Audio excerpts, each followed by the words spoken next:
প্রিয় দর্শক, সাজ্জাদ কাদিরের প্রীতি নিন, শুভেচ্ছা নিন। এই মুহূর্তে আপনাদের সামনে কথা বলতে এসেছি।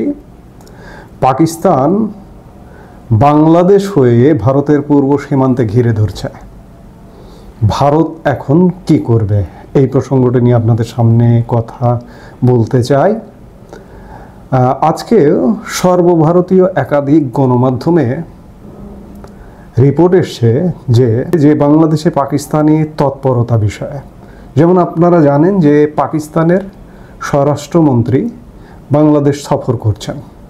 সেই বিষয়গুলো নিয়ে সর্বভারতীয় একাধিক গণমাধ্যমে রিপোর্ট এসছে। আজকের দ্য ইকোনমিক টাইমস একটা রিপোর্ট করেছে, New Delhi alert as Pakistan, Bangladesh agree on visa free entry. Economic টাইমসের রিপোর্ট। আপনারা জানেন যে পাকিস্তানের স্বরাষ্ট্রমন্ত্রী বাংলাদেশ সফর করছেন।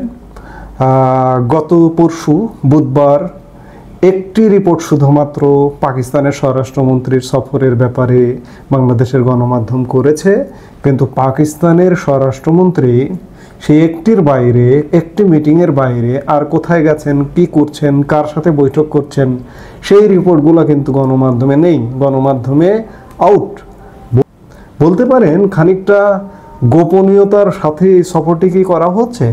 আমরা দেখলাম যে গত বুধবার 23 জুলাই পাকিস্তানের স্বরাষ্ট্রমন্ত্রী মহসিন রেজা নাকভি বাংলাদেশের স্বরাষ্ট্র উপদেষ্টা লেফটেন্যান্ট জেনারেল অবসরপ্রাপ্ত জাহাঙ্গীর আলম চৌধুরীর সঙ্গে একটি বৈঠক করলেন। এই বৈঠকে বেশ কিছু আলাপ আলোচনা হয়েছে। সেই আলাপগুলো গণমাধ্যমে এসছে। বাংলাদেশ ও পাকিস্তানের মধ্যে অন অ্যারাইভাল ভিসা নিয়ে এক প্রকার সমঝোতা হয়েছে। যে কোনো মুহূর্তে সমঝোতা স্মারকে সই হবে অথবা সই করেই ফেলেছেন, কারণ অনেক কিছু গোপনে করা হচ্ছে। অন অ্যারাইভাল ভিসা মানে বিমানবন্দরে নামার পরে ভিসার সুবিধা। এটি দুদেশের কূটনীতিক এবং অফিসিয়াল পাসপোর্টধারীদের অর্থাৎ সরকারি কর্মচারীদের অন অ্যারাইভাল ভিসা সংক্রান্ত সমঝোতা চুক্তিটি প্রায় চূড়ান্ত পর্যায়ে রয়েছে। এই বৈঠক থেকে সেটি জানা গেছে। অর্থাৎ পাকিস্তানি কূটনীতিক এবং সরকারি কর্মচারী যারা, তারা কোনো রকম ভিসা ছাড়াই বাংলাদেশে আসতে পারবে। বাংলাদেশেরও একই সুবিধা, বাংলাদেশেও পাকিস্তানে যেতে পারবে। কিন্তু বাংলাদেশ পাকিস্তানে গিয়ে কি করবে? কিন্তু পাকিস্তানের বাংলাদেশে এসে করার আছে বিশেষ করে ভারতকে নিয়ে একটা খেলা, লীলা খেলা তারা খেলছে দীর্ঘদিন যাবৎ। সেই লীলা খেলাটা খেলতে পারে, যার কারণে আজকে সর্বভারতীয় গণমাধ্যম, ইকোনমিক টাইমসের কথা বললাম, আরও একাধিক গণমাধ্যমে বেরিয়েছে যে বাংলাদেশে অন অ্যারাইভাল ভিসা পাকিস্তানের দেওয়া হচ্ছে এবং নয়াদিল্লি এ ব্যাপারে সতর্ক। বৈঠক সম্পর্কে এক সরকারি বিজ্ঞপ্তিতে বলা হয় যে বৈঠকে দুই দেশের মধ্যে মাদক ও সন্ত্রাস দমন, পুলিশ প্রশিক্ষণে দুই দেশের পুলিশ একাডেমির পারস্পরিক সহযোগিতা, রোহিঙ্গা ইস্যু, সাইবার অপরাধ দমন, ব্যবসা বাণিজ্য বৃদ্ধি সহ পারস্পরিক স্বার্থ সংশ্লিষ্ট বিভিন্ন বিষয়ে আলোচনা হয়। পাকিস্তানের পররাষ্ট্রমন্ত্রীকে স্বাগত জানিয়ে স্বরাষ্ট্র উপদেষ্টা জাহাঙ্গীর আলম চৌধুরী বলেন, বাংলাদেশ ও পাকিস্তান অভিন্ন ইতিহাস ও ঐতিহ্যের অংশীদার। দুই দেশের মধ্যে বন্ধুত্বের সম্পর্ক দিন দিন শক্তিশালী হচ্ছে। এ সময় পাকিস্তানের স্বরাষ্ট্রমন্ত্রী বিভিন্ন ক্ষেত্রে দুই দেশের সর্বাত্মক সহযোগিতা বৃদ্ধির প্রতিশ্রুতি ব্যক্ত করেন। সন্ত্রাসবাদ দমনে পাকিস্তান সর্বোচ্চ অগ্রাধিকার দিয়ে কাজ করে যাচ্ছে উল্লেখ করে দেশটির স্বরাষ্ট্রমন্ত্রী বলেন, আমরা সন্ত্রাস দমনের মাধ্যমে সারা বিশ্বে শান্তি প্রতিষ্ঠায় কাজ করছি। বাহ, চমৎকার। পাকিস্তান সন্ত্রাসবাদ দমনে কাজ করছে এবং এই জন্য বাংলাদেশকে পাকিস্তানের কাছ থেকে অভিজ্ঞতা নিতে বলেছে।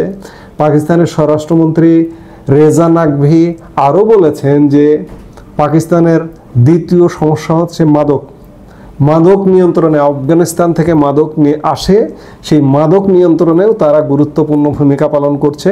বাংলাদেশের স্বরাষ্ট্র উপদেষ্টাও বলেছেন যে আমাদেরও প্রধান সমস্যা মাদক, আমাদের মাদক আসে মিয়ানমার থেকে। পাকিস্তানের স্বরাষ্ট্রমন্ত্রী বলেছেন যে পাকিস্তানের কাছ থেকেও মাদক নিয়ন্ত্রণের প্রশিক্ষণ নিতে হবে বা জানতে হবে। একই সাথে আপনারা জানলেন যে পুলিশ ট্রেনিং থেকে শুরু করে বিভিন্ন কিছু পাকিস্তানের কাছ থেকে শেয়ার করতে হবে। আমাদের জ্ঞান অর্জন করতে হবে। বাহ, চমৎকার! পৃথিবীর একটি অন্যতম ব্যর্থ রাষ্ট্র, সেই রাষ্ট্রের কাছ থেকে আমরা এই জ্ঞানগুলো অর্জন করব। আর আমরা কথায় কথায় পাকিস্তানকে ডেকে আনছি, আমরা তুরস্ককে ডেকে আনছি, পাকিস্তানকে ডেকে এনে আমরা আমাদের বিপদ ডেকে আনছি, তুর্কিকে ডেকে এনে আমরা আমাদের বিপদ ডেকে আনছি, পাকিস্তানকে আমরা অন অ্যারাইভাল ভিসা দিচ্ছি। খুব চমৎকার।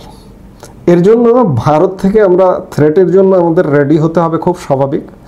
ভারতের পশ্চিম সীমান্ত পাকিস্তানের যেমন ভারতের রেড অ্যালার্ট আছে, ইতিমধ্যে বাংলাদেশ, ভারতের পূর্ব সীমান্ত বাংলাদেশ সীমান্তেও এইসব নানা কারণে রেড অ্যালার্ট জারি হয়ে গেছে। আমাদের দেশে পাকিস্তানের কূটনীতিক সরকারি কর্মচারীরা অন অ্যারাইভাল ভিসা, অর্থাৎ পাকিস্তান আরেক ধাপ এগিয়ে গেল ষড়যন্ত্রে, বিশেষ করে ভারতের সাথে ষড়যন্ত্রে, যার দরুন আজকে সর্বভারতীয় গণমাধ্যমগুলো যথেষ্ট উদ্বেগ উৎকণ্ঠার সঙ্গে এই রিপোর্টটা করেছে যে পাকিস্তানের জন্য বাংলাদেশ হলো অবাধ প্রবেশাধিকারের একটি জায়গা বা অভয়ারণ্য। এখানে বসে তারা যেমন পশ্চিম সীমান্তে নিজ দেশে বসে নানা রকম কর্মকাণ্ড করতে পারবে, ঠিক তেমনিভাবে বাংলাদেশেও নির্বিঘ্নে বসে নানা রকম কর্মকাণ্ড করতে পারবে, ভারত বিরোধী কর্মকাণ্ড। এখন প্রশ্ন হচ্ছে যে ভারত এটাকে কীভাবে নেবে? ভারত তো এটাকে কোনোভাবেই ভালোভাবে নেবে না। ভারত ইতিমধ্যেই বাংলাদেশকে আসলে খানিকটা বৈরী রাষ্ট্র হিসেবেই ভাবছে, গত 1 বছর থেকে সেটি মনে হচ্ছে। কিন্তু তারপরেও দুর্যোগ, দুর্বিপাক, বিপদে ভারত আমাদের পাশে আছে। এই যে 2 দিন আগে ভারতের চিকিৎসক দল আমাদের, ঠিক যেদিন আমাদের স্বরাষ্ট্র উপদেষ্টার সাথে পাকিস্তানের স্বরাষ্ট্রমন্ত্রী নাকভির বৈঠক হলো, ঠিক সেদিন সন্ধেবেলায় ভারতের চিকিৎসা দল আমাদের যে বিমান বিধ্বস্ত হলো, ভয়াবহ বিমান বিধ্বস্ত, সেই বিমান বিধ্বস্তে পোড়া রোগীদের চিকিৎসার জন্য ভারতীয় চিকিৎসা দল এসে পৌঁছেছে। ভারত আমাদেরকে এইরকম উপকার করে যাচ্ছে, আজীবন করেছে, এখন পর্যন্ত করছে। কিন্তু আমরা কি করছি? আমরা ভারত নাখোশ হয়, ভারত ক্ষুব্ধ হয়, এই কর্মগুলো করছি। আমি শুরুতেই বলেছি যে পাকিস্তানের স্বরাষ্ট্রমন্ত্রীর এই সফরটা কি গোপন সফর? কোনো গণমাধ্যমে আপনি খুঁজে পাবেন না যে তিনি কদিনের সফরে এসছেন, তিনি বাংলাদেশে এখনো আছেন নাকি চলে গেছেন। কোনো কোনো সূত্রের খবর, গোপন সূত্রের খবর, তিনি কক্সবাজারও সফর করেছেন, রোহিঙ্গা অঞ্চলেও সফর করেছেন, মিয়ানমার সীমান্ত অঞ্চলেও সফর করেছেন। কক্সবাজারে পাকিস্তানের স্বরাষ্ট্রমন্ত্রীর কাজ কি? নানা প্রশ্নের উদয় হয়। এই প্রশ্নগুলোর উত্তর আসলে পাওয়া কঠিন। আমরা ক্রমেই আমাদের যে যৌক্তিক সম্পর্ক যার সাথে রাখা দরকার তার সাথে যৌক্তিক সম্পর্ক না রেখে আমরা অযৌক্তিক পাকিস্তানের সাথে সম্পর্কে জড়াচ্ছি, দূর দেশ পাকিস্তানের সাথে সম্পর্কে জড়াচ্ছি, নিকট দেশ ভারতের সাথে সম্পর্ক আমরা খারাপই করছি। খারাপ যাতে হয় সেই খারাপগুলো আরও বেশি করে করছি, অথচ মুখে বলছি যে আমরা ভারতের সাথে যৌক্তিক সম্পর্ক চাই, ভালো সম্পর্ক চাই। যেমন গতকালকেও বাংলাদেশের পররাষ্ট্র উপদেষ্টা মোহাম্মদ তৌহিদ হোসেন বলেছেন যে বাংলাদেশ ভারতের সাথে একটা যৌক্তিক সম্পর্ক চায়। যৌক্তিক সম্পর্ক কি মুখে মুখে বললে হবে নাকি কাজে বাস্তবায়ন করতে হবে?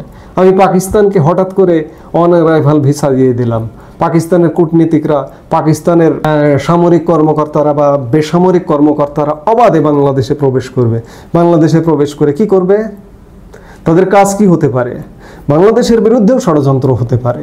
ভারতের বিরুদ্ধে তো অবশ্যই হবে, কারণ ভারত পাকিস্তানের কাছে একটা শত্রু রাষ্ট্র।